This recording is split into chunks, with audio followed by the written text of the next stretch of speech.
never been taught any financial responsibility. I've never taught what that means, what it means to have that kind of money. I've never been taught how to manage that kind of money. And then the first thing you do is you get all these vultures around you who tell you what you need to be doing with this money, and they all happen to be white, right? And they're all taking 6%, 4%, 12. 2%. They're yeah, Mm-hmm. 12. They nickel and diming you to death. And the first thing you want to do though is take care of your whole family. You want to go Yep. buy some cars. You want to go buy some homes. You want to go do this.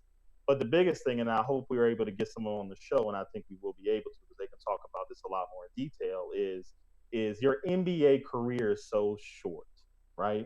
You make as much as you can try to make while you're in the NBA in that career. But the one thing that people don't realize is that it stops. When you stop playing, them checks are done. So you all you doing is withdrawing at this point. You're not depositing nothing. Yep. So whatever you made, hopefully you've done something with it. But we've never been taught, or at least the guys that I've been around, never been taught how to really understand what being rich and what being wealthy really means. There's a difference between the two. Yeah. And it has to be Um, taught, Marv, at a young age. It is. it It's does. not. It's not. You're not going to listen to anybody when you're getting ready to go into your freshman year in No. college. You have to have that ingrained at a younger age and have examples like you're talking about. But I do think that this is good that some of these guys are going to the G League, Yep. and they're kind of bucking the system and saying, you know what, I'm the commodity, so There you go. I'm gonna take control of how this works. I'm gonna learn at 17, 18 years old how to negotiate a contract, whether even if it is 50,000. I'm gonna start learning what it means to build my brand, to take control of my brand, just like LeBron has done. And I know we kind of talked about this earlier, Raquel. You know, Mhm. he can do the things he does because what is anybody gonna do to LeBron? What they gonna Nothing, do? nothing, because they Nothing. need him to play. They need him. The Right. NBA needs him at this point. Until he Right. declines in his level of play, nothing but They do can't do this to nothing to him. him. So we need to get other kids, you know, and I think that this new system is good, Lee, in Yeah. terms of they're starting to learn that they're much more than somebody who can bounce a basketball. And Absolutely. there's a lot of And, Absolutely. different avenues that they can make differences in. And the earlier their youngness, they learn this, the better off they're going to be. So I do. I like that they're able to take we're these talking different about, routes. you know, uh, we we You're right. We wake up and we have $20 million in the account, and we don't know what to do with it. The one thing that in our school system, it starts there. We don't teach financial literacy in the schools. You go to any high school in the country and you pull out a checkbook and you say balance that checkbook, the kids can't. So when you look at the prep schools that our young black men are going to, they're going there just to play sports. They could give a shit less about their education. And that's real. They're going there, dribble a ball, throw a football to, and they're betting on their chances to getting into the league. And the So people who we bring them there don't give a shit Well, about their That's right. education. Because if and you empower them that's too the much, key. if you empower them too much, if you teach them too much, then you can no longer nickel and dime them. You can no longer Right. get the 4% to 2%. Because let me tell you one thing about a contract. Their contracts are standard and they have the same contract for the most part. You really don't need an agent. When Yeah. you go into the league the first year, your contract is pretty much set. You may need a Yeah. lawyer, maybe invest in getting a lawyer, black guys, instead of agents, because your contract is very standard. Unless you're LeBron James, and let's be honest, you know if you're LeBron or not, you don't need an agent. You don't need an agent. You can get a lawyer to read that contract, help you understand that contract, and literally pay a lawyer's fee and move on. You do not need an agent that first year. The contract is standard. So we make crazy mistakes when we talk about money and taking care of our money, and it's because we've never been taught. We've never been taught. Yeah. Yeah. Good point. And parents have to get the literacy. Yeah. Look, you have to make sure that if you're a parent and you have these prodigy kids that everybody's fiending over, that you learn the system that you and your child is That's right. about to go into. You cannot, because you have to understand, if you sign for 40 million right off the top, you only have 20 now. So You only that's got the 20. first That's thing right. that you have to understand. You Even don't in have tax. it, and every year every year, like you said, Marv, money, your money's going out at a rapid rate. I mean, money, you're losing money because you're taking care of everybody and you're not bringing money in. And so the reason players won't strike, when we were talking about that earlier, Raquel, is look, a lot of these NBA players and NFL players are living paycheck to paycheck just like everybody else. Yep. Because they're so stretched and taking care of everybody and got all of these assets that depreciate as soon as they get it, and they don't understand that. And that's the essence of a system that hey, look, if the NFL next year will be an $18 billion industry, right? It'll be an $18 billion industry. And look, the owners are getting 51, 52% of it. They'll give that other percentage to the players. But think about all of the TV contracts and all of the shoe contracts and apparel that goes to the owners. They're making money even outside of just the gate and the money, the revenue from butts in the seats. They're making they have all these different pools. And on top of that, they have other businesses. Marv, you hit it on the head. The players have to be their own entity and start to have the business of Lamar Jackson, the business of Patrick Mahomes, and then they'll understand how to market. The best thing that's happening now in college sports is that the players can benefit from their likeness and things, so they can understand that you can make money off of yourself, right? Instead of waiting to be giving it to you. They are a business. They are walking businesses. Absolutely. Absolutely. Guys, Absolutely. I know we can talk about this for 25 hours, but we do need to move on through the show. But great points across the board. I think we can all agree that we simply want the best for our people, because the better they do, the better we all do. When our athletes step up, then it creates room for all of us. But we're going to move on to Damon, saying he's not going to play. He's not going to play if they don't have a shot at the playoffs. And I'll start with this one, guys. I understand his point. I don't know if I would come back and risk getting COVID and so on and so forth. If I cannot make the playoff, if I don't have a chance, I probably wouldn't come back either. But from when I think about the fans, it could be, it's selfish, right? When I just think about the fans, it's selfish. But with everything that's going on in the country, I'm going to have to go with Damien and say, okay, I'm with you, brother. Anybody? Hell no. I'm sitting at home. I'm not playing. I don't care what nobody say. For what? Like, really? No fan. We don't know. We don't know if they're going to have fans or not, or still how they trying to do this. But come on. Mm-hmm. Portland not winning nothing. What's the point? I agree. I'm with him 100%. It's really just for show. I mean, he's getting nothing out of it. You're coming back for a condensed. What are they going to play? Maybe 15 games or something they talking about? I don't know what they're talking about, but nah, he dead on the head. I would not play. I don't care if he don't play. And frankly, anybody else who was in that position too, nah, sit at home. Real quickly, give me your thoughts on that. Guaranteed money.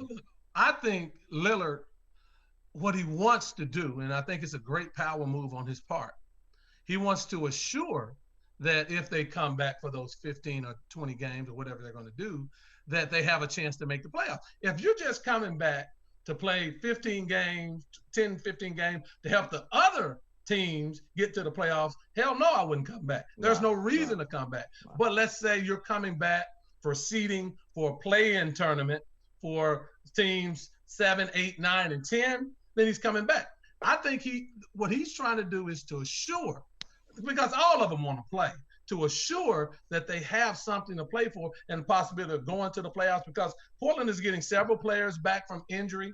And remember, and Marv, you can attest to this, coming back now is totally different. The teams, when they come back after this break, it's going to be totally different than what you saw prior to the break. Some of those good teams that were leading the pack, if they were to get into a playoff environment, they may not gel as perfect. It takes time. And so getting into the NBA tournament is the most important thing. And I think that's what Lillard is saying. I'm not going to come back just to play games and help the Lakers prepare for the playoffs. I need to have some incentive in it for me and the Portland Trail Blazers to come back and play. And I think that's really what Damon Lillard is saying, and all the other players. And it goes right back to we are the workers. We are the workers. That's what it goes back to. And he's saying, I'm not going to be the horse and not have a chance to win anything. And they're going to incentivize it where the majority of the teams that come back will have an opportunity to go to the playoffs. There's no doubt about that. And you'll probably hear that over the next week or so. Okay, so 20 years later. Oh, this is the juicy one right here. This is the one that I want. This is the one. Go ahead. This is mine. Let's go. The selection of the first dream team. Isaiah Thomas is still upset that he didn't make the team, and who should have replaced him is the question. I'll say this.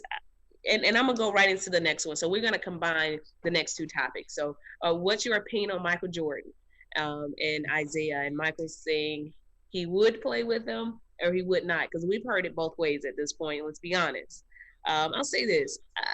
Isaiah, because of how Detroit played basketball, no one liked them. Like they only had enemies, in my opinion, during this time of play. They were very physical, dirty players. So you think about the dream team and how great of a team it was without him. If he would have been on that team, I don't think the camaraderie would have been the same. I don't think the morale would have been the same, because you have a team full of guys that don't really care to be in a room with this guy because of the choices they made and how they wanted to win basketball games. So for me, I think it was the best decision that the dream team could have made, not putting Isaiah on the team, because I think he would have ruined the continuity of the team. I don't think it would have been the same experience. I think him not being there, while he certainly had the criteria, while he certainly was good enough, while he certainly, there's no doubt the brother had the skill to be there. No doubt he had the skill, but because of the way they decided to play basketball, they made so many enemies. And frankly, I don't want to play with a guy that would have broken my finger just to win a game, that would have broken my leg and ruined my career just to win a game. I don't want to play with him. So that's my first. I'll ride with that. That's what I want. I want to ride with somebody like that. You don't need to ride with a guy. I need to hear you, Marv. I need to hear you. A guy like that, when you have a guy like Michael who refuses to lose, you don't need a guy that'll break your leg when you have a guy that will you to win. Michael Jordan was all the. I want to hear you, Marv. I want to hear you. But Raquel, I agree. You make some great points. But listen, the dream team was supposed to be the best players in the NBA, right? You can't tell me Isaiah wasn't one of the best, and he shouldn't have been on that team. Period. And we all know, and they can say whatever they want to say. We know Mike didn't want him on that team. Correct. That's from I was with Mike. Everybody know Mike was petty because Detroit beat him up for 3 or 4 straight years. Not petty, Marvin. Go ahead, not petty. He was petty for it, and Mike was petty for some other stuff. Let's just call it what it is. He didn't want Isaiah on that team, but we all know Isaiah should have been on that team. Come on, man. From a skill standpoint, now, and I'm with Isaiah. I would still be hot too. I would still be mad that I wasn't on the dream team because one person didn't like the way that my team did him. But he actually can thank the Pistons for making him into who he is. Right? He can thank Detroit. He can thank Detroit for that. And then to not let Isaiah be on that team. Marv, that was a travesty, man. Let me ask you this, Marv. Let me ask you this. In all honesty, who should he have replaced on the team? Who should he replace? Leitner. Now Leitner, they did that for political reasons. That's good old boy. Shaq should have been in Leitner's spot. Shaq, if they were going to pick a college player, it should have been Shaquille O'Neal. We know that. Right. But they did that. Good old white boy, wholesome, add another white boy. But let me ask you this. Who else? Take Leitner out of it, Marv. Who should he have replaced? He could have been over Chris Mullin. Oh, Mullen was averaging 25 points a game at the time, and he was a forward. Think of the guards that were on that team. The first comparison I would say, Marvin, yeah, you had 2 points. Tell me who you would, and you had Scottie Pippen who averaged 7.7 assists. But is he better? Was that year? Was he better than John Stockton, Marv? Maybe not that year. 14.2 points. I'll say this: Isaiah. If they were doing a lifetime achievement for that dream team, then Isaiah may have an argument. He was already a gold medalist, though. He's a gold medalist, but and I'm saying for everything that he did in basketball, gold medalist, the bad boys. I mean, he was a thug, but he was bad boy, and all of that. But let me say this: if the goal of the dream team was to pick the best players within that time, let me tell you something. Stockton was hands down a better point guard for that team than Isaiah would have been. Let's be honest, Marv. You know that, Marv. You know that because you had all these great wing players. All of these great wing players, Stockton is just going to give it up. Isaiah going to get out there and try to get his, and he's dribbling the ball all around and not passing it. Get the ball up, Isaiah. We don't want you doing all that damn dribbling. Get a damn ball up. The other thing, you had Magic Johnson, right? Right? Mm-hmm. And Marv, you had Scottie Pippen, who could play point forward, who averaged 7.7 assists that year before they picked the dream team. Last point, and I'll give it back to you, Marv. There was a point guard, you might know this, that was even playing even better than Isaiah at the time. That was Kevin Johnson. He was a better point guard at the time than Isaiah as far as doing that time. Now, lifetime achievement, I'm going to let you argue with me on that. But player, no, I won't go with Isaiah. Last thing I'll say, Raquel, because you put in your mouth about Michael Jordan. Look, they tried to freeze him out. No, they didn't do it. Isaiah did it. He tried to freeze me out on my first All-Star game. I got cuts and bruises and scratches all over my body. My toe hurt, my back hurt and everything because you knock me out of the air every time I go. Hell no, you're not playing. I'm not playing with you.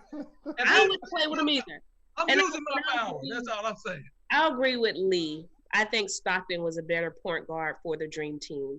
I agree with Lee wholeheartedly. Stockton was a better player for the Dream Team because, yeah, Isaiah was a show. I don't want to see all that dribbling when I got the best players in the country playing. I want to see a point guard give the ball up and do their job, be true to the position, be true to what a point guard really is. So I agree with Lee. Stockton was the best guy for that team. I agree. Come on, Marv. Yeah, I mean, but you're gonna say Stockton was the best player for that team, but Stockton barely averaged 8 minutes a game for the Dream Team. So let's not act like Stockton was out there running the show. I mean, come on.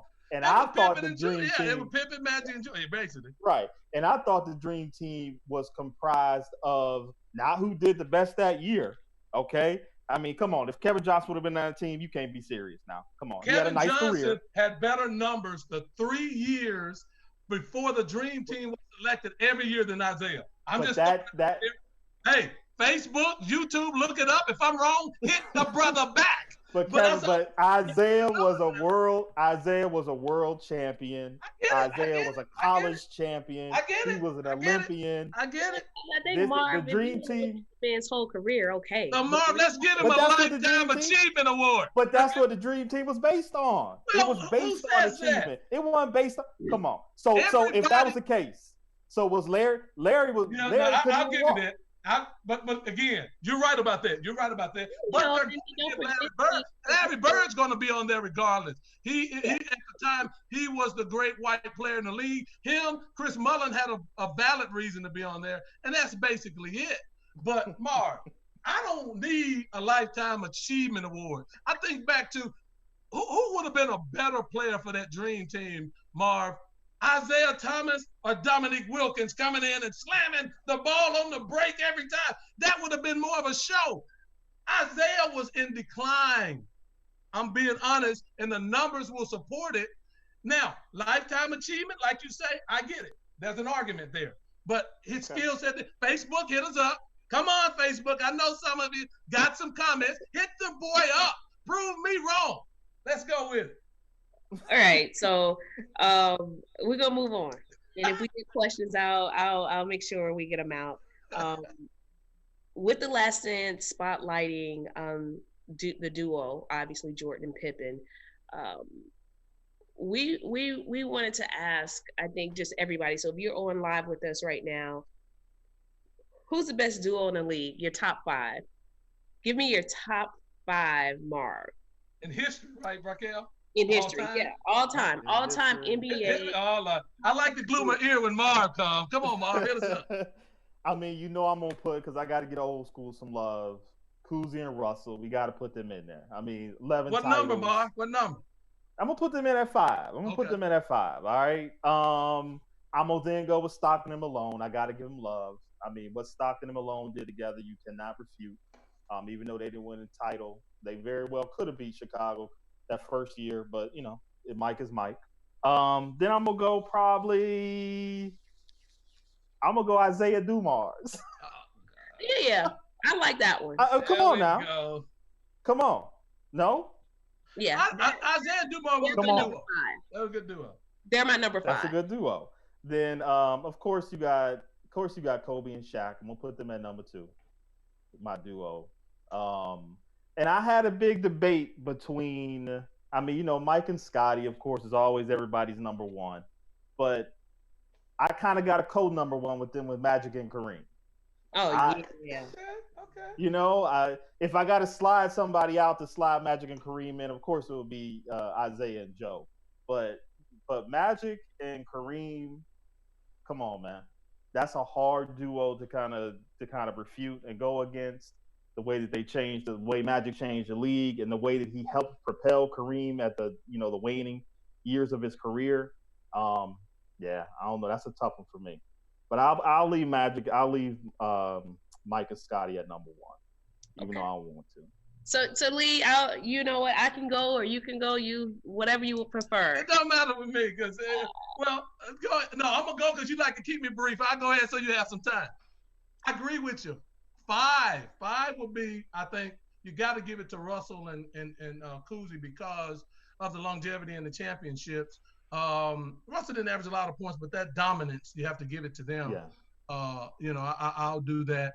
My number 4 would be Tim Duncan and Tony Parker. I think that duo was a great duo. They won, 5 championships. I think that was something, especially the last 3 that they won. Parker was on point. Parker learned to play that point guard, pull up jump shot. So I give him that. Number 3, Shaq and Kobe. Number 2, Kareem and Magic. And number 1, you know what it is, Jordan and Pippen, because that's the way it goes. That's the way it goes. I don't know, Marv. We were pretty close. Matter of fact, we had everybody. Close. We had everybody. Till you threw Dumars and Isaiah. I don't know what your love fest with Isaiah is. Get out of it. Man, they came right between that, the Lakers and Celtics kind of dying off, and right before the Bulls started, you had that Pistons team in there. They changed the league. They changed what the league was. So you got to give them some love. I bet you I know who Raquel's going to throw in there, but go ahead. So LeBron and everybody else. So this is my deal. LeBron has never had a duo dynamic. So LeBron unfortunately didn't make. Wait, it's not a dynamic. See, there you go again. There you go. Because I don't think he's ever had a duo like the guys that I'm gonna name. So as much as I love LeBron, he's my number 1 guy, of course. I couldn't put him in this duo competition just because I don't feel he's ever had the type of duo that my top 5 has had over the career. And number 5 for me was Malone and Stockton. They're number 5 because they couldn't win, but they were great. But they couldn't win. And I think if you're a point guard and I'm a point guard, you love Stockton. He breathes what we're taught from a fundamental standpoint in basketball. My number 4 is Isaiah and Dumars. They won championships, bro. They won championships. They won championships, and it's that simple. And then my number 3 is Magic and Kareem. Before my time, obviously, but going back and just learning and another game. They're my number 3. My number 2 is Kobe and Shaq. I think Kobe and Shaq obviously was a great move. me falling in love with basketball and at the height of my career, right?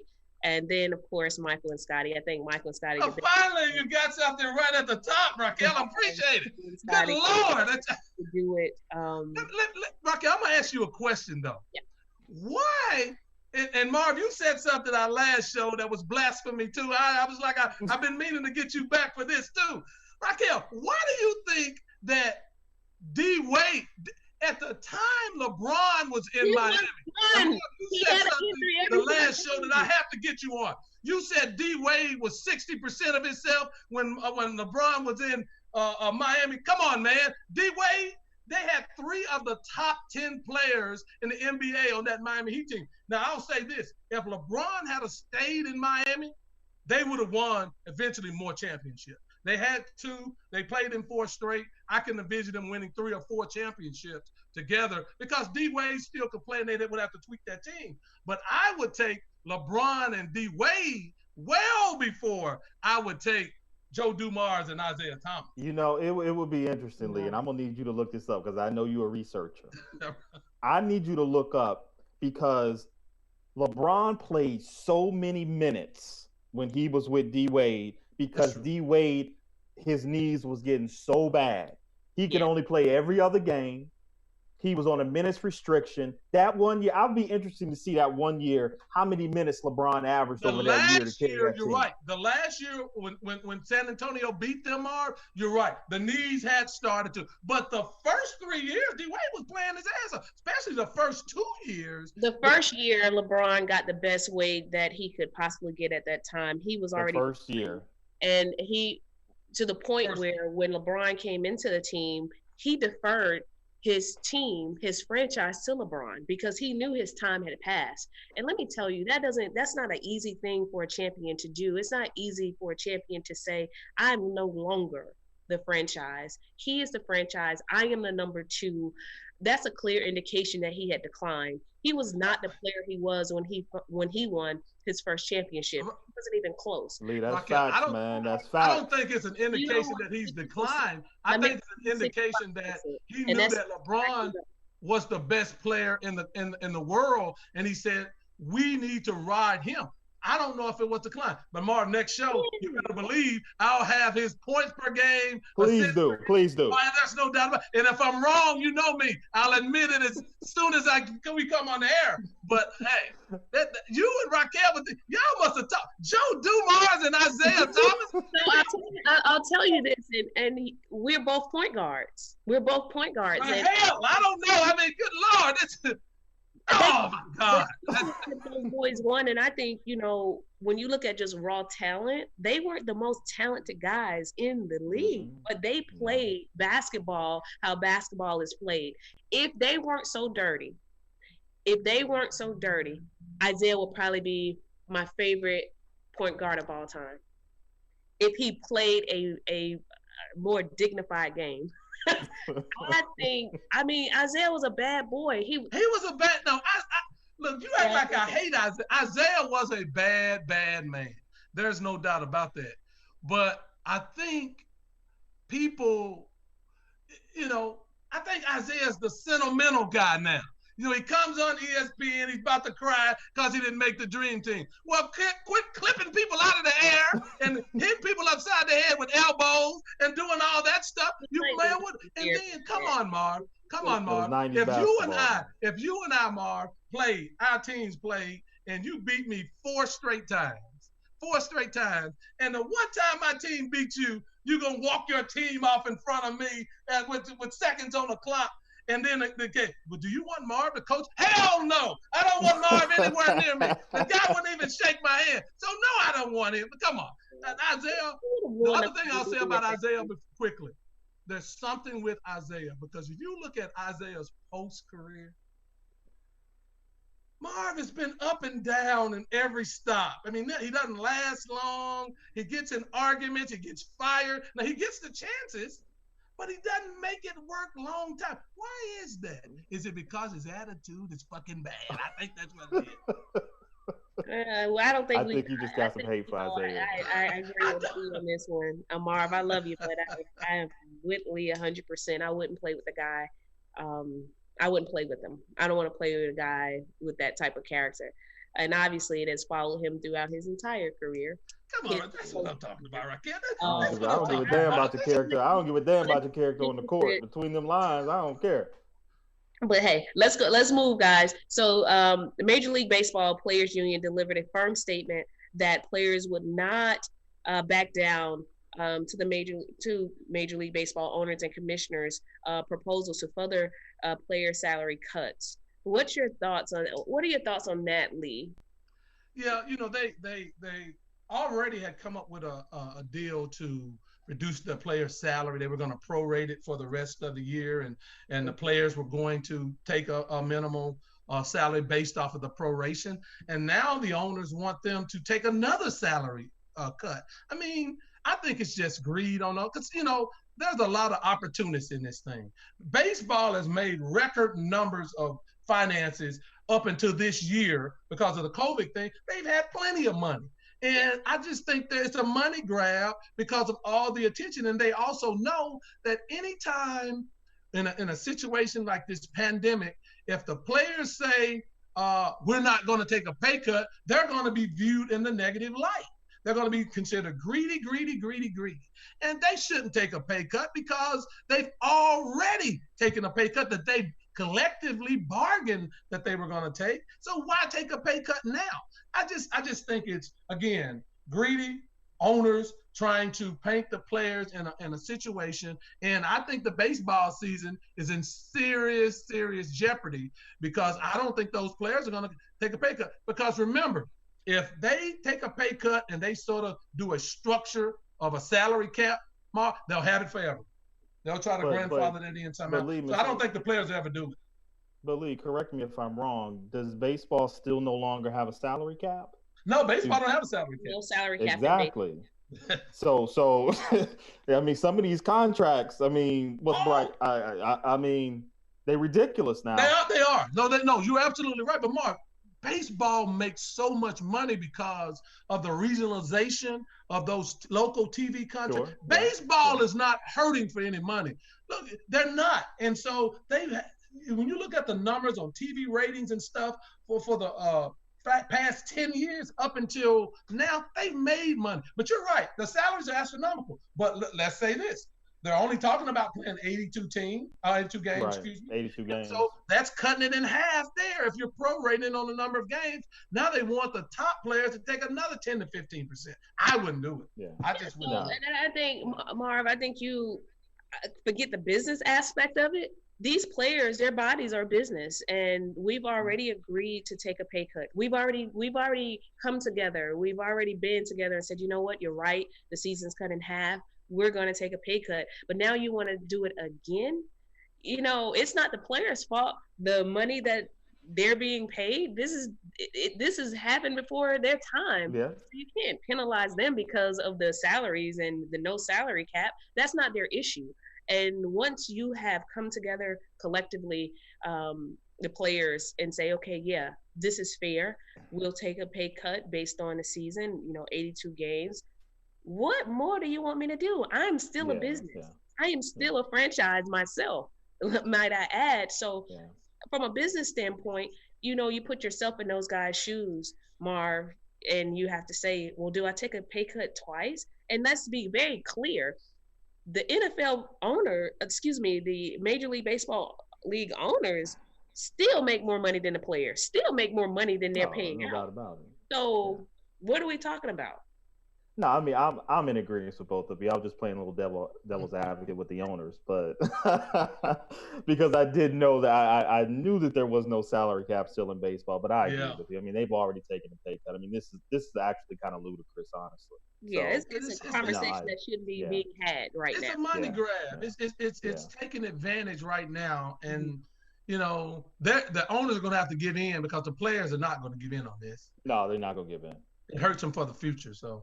Cam Newton is up next, guys. Oh, Cam Newton still is assigned to an NFL team. Your thoughts and why? And I'm going to start because I know Lee can go on and on about this. Look at the top 10, and we've talked about this, Lee. I was doing some research last night, and you look at the time that the Carolina Panthers released a guy. Absolutely, Some Raquel. time to try out. Absolutely. You already have your team. You ruin absolutely what you built when you try to bring a guy in this late. So the Panthers knew what they were doing, in my humble opinion. They didn't want him to get signed. But when you look at all the quarterbacks in the NFL, after the top 8, Cam Newton is number 9. Easy. Easy. So it's not that he doesn't have the athletic ability. It's not that he's still not good. The NFL, in some ways, are doing what they did to Kaepernick, to our boy. And at the end of the day, if we're talking about just the athlete, Cam Newton should be throwing a football for somebody. There's no doubt about it. And this is where I really feel that systematic racism comes into play. Why in the hell doesn't Cam Newton have a contract? Why isn't Cam on a team? It makes no sense. Just looking at the boy workout, you look at his workouts and it's insane. You put those top 10 NFL quarterbacks on the field with that boy, and it'll be a bad day. He gonna yum, eat most of it. Marv, listen. I mean, beyond my loyalty to the University of Alabama and him being an Auburn Tiger, I'm gonna try to put that aside. Please do. Please do. And I thought about this a little bit. Yes, did the Carolina Panthers do him wrong? Absolutely. The way they handled that when they let him go, I mean, that was a travesty. But I started to think he's had more surgeries than he's played football games over the last year, hasn't he? Yeah, he's had quite a few surgeries. Is Cam Newton gonna come in somewhere and be a backup? No, he's not a backup, right? I've not seen Cam Newton play in over a year. Okay, Cam Newton demanding high dollar. He's gonna demand starting quarterback money, but I ain't seen him play in a year, and I know he's had more surgeries than he's played in football games. So is the risk worth the reward? Because the last time we saw him on a football field, he was not that good. So, I want to bring all kind of different elements into this, but I'm trying to be reasonable about this and say the last time I saw Cam, he was hurt. I get it. I know he was playing on one foot. He had a lot of stuff going on, but he wasn't that good, and he's had a lot of surgeries. He demanded top dollar. He demanded starting quarterback money. There is one spot that's great for him, though, but I'll leave that for another time. But I just don't know. I'd like to know who. Pittsburgh is the best spot. I like that. I like that, Mark. I like that. Well, let me say this. If right now, because he can't get a job, I think Pittsburgh is ideal because two things. Ben is on his last legs. And the fact that Ben could get hurt at any time, so I think that's a great that's a great pick. But Marv, come on, man, I got to get you on this. Look, a couple things, right? One, I agree with you, Raquel, that the way Carolina released him, I done bled for you for 8-9 years, put my body on the line. You hire a new coach. If you didn't want me, just let me go. Man, there ain't no loyalty in this. You know that. There ain't no loyalty in this. Well, but you know what? The white guys get it, though. They'll release the white guys so they can be picked up on the other teams and go start. The Patriots, we don't want you. Bill Belichick don't want you. But we're going to let you go so you can go give a Tampa Bay. We wish you well. We're going to throw you a party. We all have cake and punch and everybody's good. Cam Newton, we're going to release you at the end where nobody else can sign you and just have you out there toiling in the wind. That's the first thing, Raquel. Very good point. Second thing, Marv, you said he was, before Cam had that the shoulder injury, Cam was balling out. That was 2 years ago. He was balling out. Then he had the shoulder. Boom, he's done. Then he had the foot. But Marv, you remember when Andrew Luck was hurt? I mean, Andrew Luck had 1 million surgeries. Everything was hurt. The Indianapolis coach, he hadn't been cleared by doctors or anything. They gave him $25 million a year. What was that? They did. So why can't a team do Cam like that? See, that's when I start looking at stuff, I look at it from the perspective of how commonality there. They just paid Andrew Luck. Andrew Luck still getting paid. even though he's not playing. Indianapolis still paying Andrew Luck. Cam can't even get a job. The last thing I'll say, Raquel, you hit a good point too. It's the perception of who you want leading your team with some of these people with Cam Newton. Look, y'all all know Cam is very eccentric, wearing scarves and hell, I don't know what the hell he be wearing. But that's his thing. So, and then look at his hair, and I don't care about his hair, but some white people are intimidated by that kind of stuff. And so you look at it and you say, I know Cam is better than our starter if healthy. There's no doubt about that. But do I want to bring that into my organization? You said it, systematic racism, profiling, and all of that comes into play when you talk about Cam Newton. Whoever signs Cam Newton, if they have one of these young quarterbacks, he will beat those quarterbacks out. And what the owners are saying is, some of them don't put winning, Marv, as we say, winning should be the only thing, but they're not putting winning above their perception of their team, because we all know that if Cam Newton went to Jacksonville, he would win. If he went to the Jets, he's better than Sam Darnold. If he went to the Rams, he's better than Jared Goff. I like him at the Redskins too. If healthy, he's better than those guys. It's perception. But I'll say this in closing. Once one of these quarterbacks get hurt, you'll see Cam Newton balling it. Oh, no doubt about it. Well, no doubt about I don't know. I think, Cam does bring a show. One of the things I did not enjoy about him in Carolina, I didn't like the show. And I think it's a part of why he's sitting on the sideline right now. Okay, we're coming up. I love the show, by the way. I mean, show is good. Show and tell was my favorite activity in elementary and primary school. I tell you that right now. So we're going to wrap up with college football. We're coming to the end of the show. College football is planning to resume in the fall. We talked about it on the last show. The question is, should college football players finally unionize to protect their interests, especially with COVID-19 still going on? I'm in between on it.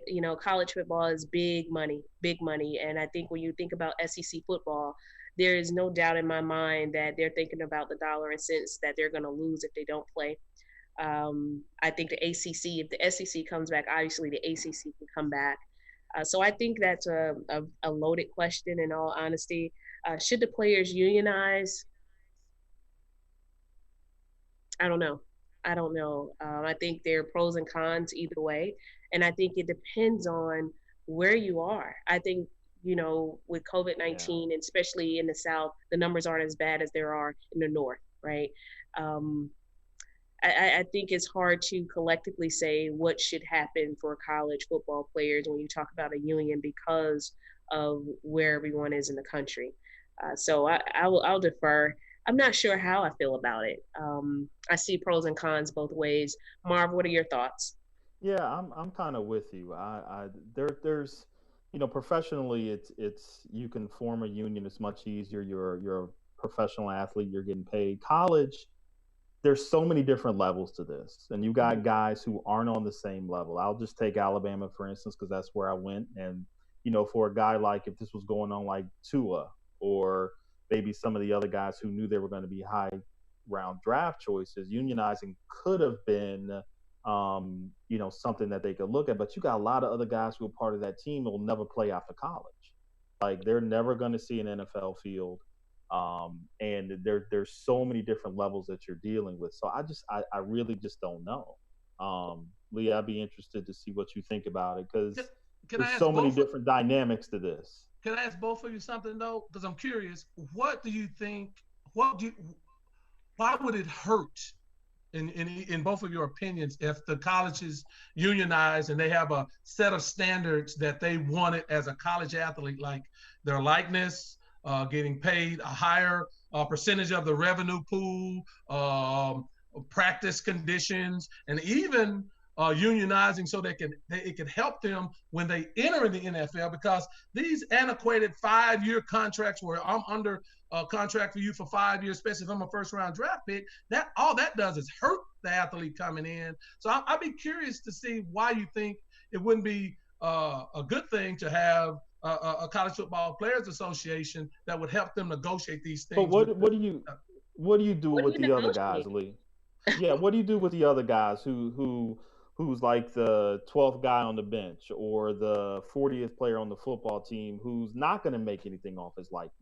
Nobody cares. I mean, Marv, I think what you do, and some people are going to benefit more, of course, because the better skilled players, but you will have a set of standards. Let's say if we say, college football is a $7 or $8 billion industry, and that all players, because you wouldn't pay two or more than you pay the 45th player on the team, but all of them would get $20,000 each year just from revenue.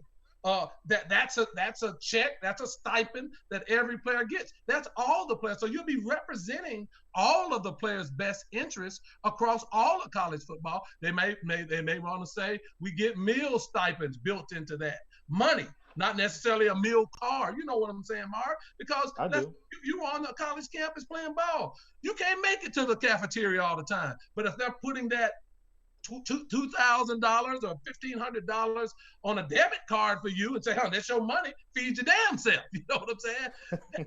That's what I'm talking about. A set of standards that say when you come into college sports, and then maybe practice time and time to study more of that time. So negotiate a set of rules that will help the athlete benefit. Because right now, you know it, Marv. I mean, let me say this. And you answer this for me, Mark. You didn't live a terrible life as an athlete at the University of Alabama, but I can tell you this: there were still times you didn't have money, and you wanted to take your girl out, and you didn't have money for that, and you didn't have getting a car, and when you were living off campus, it was a struggle. So if I'm part of an $8 billion industry, and namely, it's me that's making all the money, and I'm paying for all of the other sports on campus, why shouldn't I be compensated fairly? And I'm not saying give these athletes $250,000, but certainly $25,000, $30,000 and several different pots for the athlete is something they should unionize and collectively bargain. I think I can agree with the standards, creating a standard, but I think the standard should be the same for every athlete, guy number 1 or guy number 40. They're in school. Yeah. And their education is being paid for. And let's not forget, guys, that's a part of their compensation, getting a free education, which most of them doesn't even take advantage of. And we can be honest with ourselves and say a lot of these guys graduate college and some of them can't read, some of them don't go to class, and we allow that. Raquel, whose fault is that? That's a combination, right? Yeah, it is. And I'm not blaming, I'm not pointing fingers right now, but what I'm saying is they're still students and their college tuition is being paid. And what I can agree with is setting a standard, but that standard would be the same for player 1 or number 40. And it should be in a form of a stipend, and they should get a weekly stipend. And that dollar amount should sustain them for food, for clothing, because we do know a lot of our Black athletes are going to school and they're coming out of poverty. Their parents aren't working, they're not eating, and so it forces them to do some illegal things. I think we can save ourselves some heartache with some of the stupid decisions we've seen some of our college athletes make if we gave them a stipend so that they could take care of themselves, so that they could buy a pair of sneakers if that's what they want, if they want to take someone on a date, whatever the case may be. I think it should be a stipend, but I think it should be a standard stipend and player 1, 2, 3. Absolutely, I agree with that. So, but is this? Mark, what did Shabazz Napier say after he played in the NCAA finals? What did he say, Mark? He said I think it was something that he couldn't even go buy a pizza or something to that respect. Man's broke, hungry at night. But my question is this going to be across the board? Are we just talking about Power 5 schools? Or are we just talking about the NCAA as a whole? Because I think you have to look at the dollars that each group brings in, and you do a percentage based off of that. It's not going to be the same dollar amount, that's crazy. That's ludicrous. But you take a percentage across the board and you divide it, whether it be $1,000 a week or $300 a week. $300 goes a long way in college, y'all. $300 a week. But Raquel, They're part of an $8 or $9 billion industry. Yeah, that's $300 is the not going to number. do anything. It was I'm just talking about $30, $40, $50,000 because they're earning it. They're putting their bodies on the line. Do you know that if a college football player gets injured, right? Do you totally disregard their college tuition? Or have you Man, totally Raquel, disregarded? I mean, Please, you Marv. you make you make that scholarship back in a game. There I you mean, they go. making that. I mean, that's not even a drop in the bucket to give somebody a scholarship. That ain't nothing.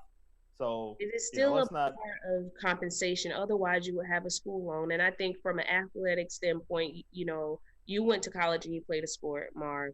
I went to college, I played a sport. At the end of the day, it does matter whether you have that loan when you walk off that campus. It matters, Sure. especially for the guys and girls that never get to go play overseas or make play professionally. One of the biggest issues in our country right now is paying back college tuition. So it does matter. It matters. The tuition is It a does, part of but Yeah, but compensation. but Raquel, it none of the it ain't a athletes are gonna dude. gonna walk away with a loan, but this is what they walk away with: broken bones, torn muscles, injuries that will last them a lifetime. Of which, once they're finished playing college, they don't get health benefits. That needs to be collectively bargained with the union to say that you're gonna have some type of health coverage far past the end of your college career because you sacrifice for the University of I agree with Alabama. that. You I agree with sacrifice, healthcare. and it's like this, Mark. The model should be across all the NCAA because the NCAA, the organization, the entity, makes all of this money. Division 1, 2, 3, and Yeah. I'll say this, Mark. Within the next 5 years, the Power Five gonna branch off from the rest of the league, Yeah, the rest of the yeah. There's no NCAA. doubt about it. So No so doubt about so it. they're gonna design a model that supports them because they're Yeah, making all the money. So yeah. I mean, So I Alabama tell made what you, 150 Marv, million last year football. I'll let you close out with your last thoughts, Marv, and we're gonna wrap up the show. Any closing comments? No, I just want people to, take notice of what's going on right now.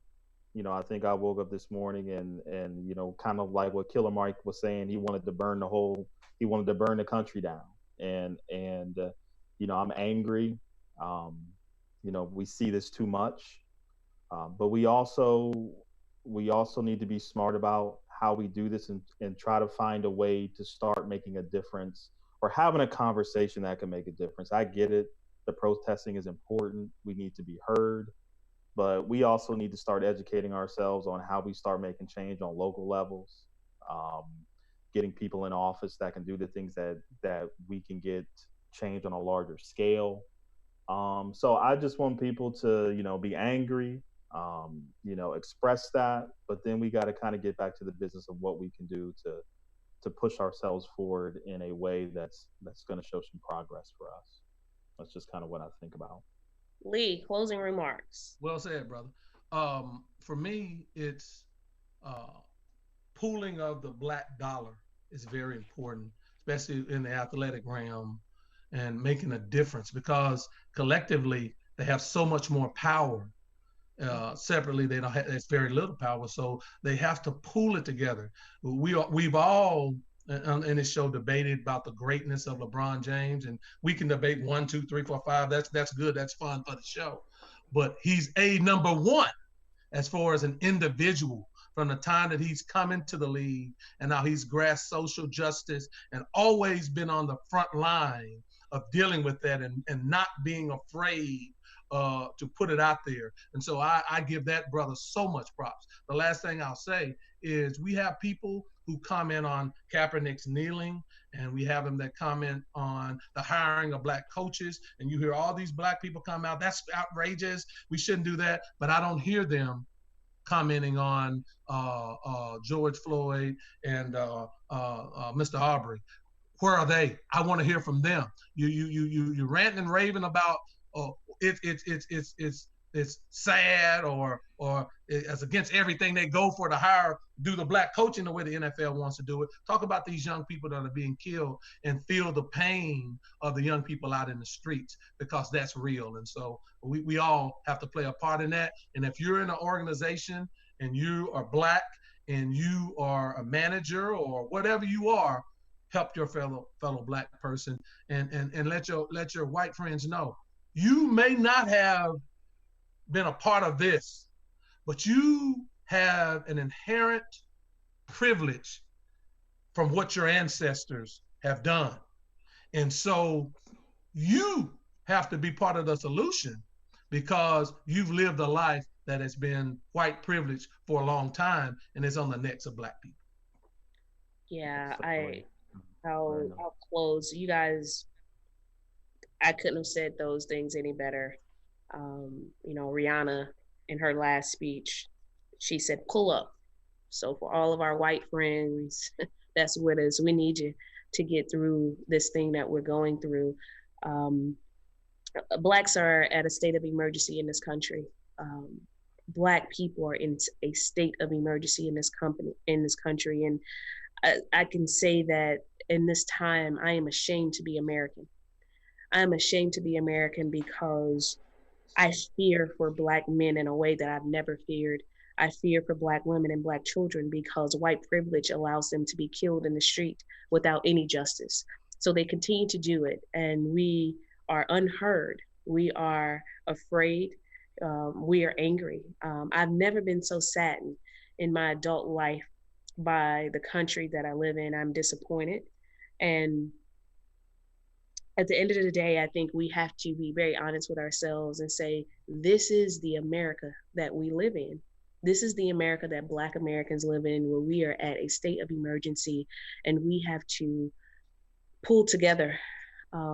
Like I said earlier, I don't agree with the riots, but in some ways I do, because a riot comes from the unheard. If you would hear us, if you would help us, if you would pull together with us, you wouldn't have a riot. If you would have done right, there wouldn't be riots. So as a people, we have to support each other. We have to show up in numbers. So for me, I'll close with saying, as a Black woman with a Black son, I am afraid that I'll lose my life or my son's life every day that I walk out the door. And that is the America that we live in. That's all I got, guys. So guys, we had a great show. Raquel. Great show. Well said, Raquel. Hey, everybody, tell a friend about the show if you like it. If you like it, tell a friend. This is how we do it every week. And follow us, Facebook, YouTube, Twitter, and Instagram. We are After the Buzzers Sports Podcast. We need your support. We're here every Saturday morning having a sport talk. And also, today was a little different because we could not deny what's going on in this country with our people. So we spent a good bit of our show talking about how sports tie directly into helping what's going on right now. We thank you so much for joining us. Again, you're watching After the Buzzer Sports Podcast. We'll see you again next Saturday. So make sure you tune in and share with a friend. Thank you so much, Courtney, for chiming in. You were amazing, Courtney. The dialogue Thank you, Courtney. And those questions that you asked were paramount because a lot of people don't know the dollars it takes to own a professional team. So thank you, Courtney, for chiming in. We will see you guys next Saturday. You've been watching After the Buzzer Sports Podcast. I'm Raquel Richardson Thomas. With me, you have Lee Jones and you have Mr. Basketball Marvin Orange. We'll see you guys soon. Bye-bye.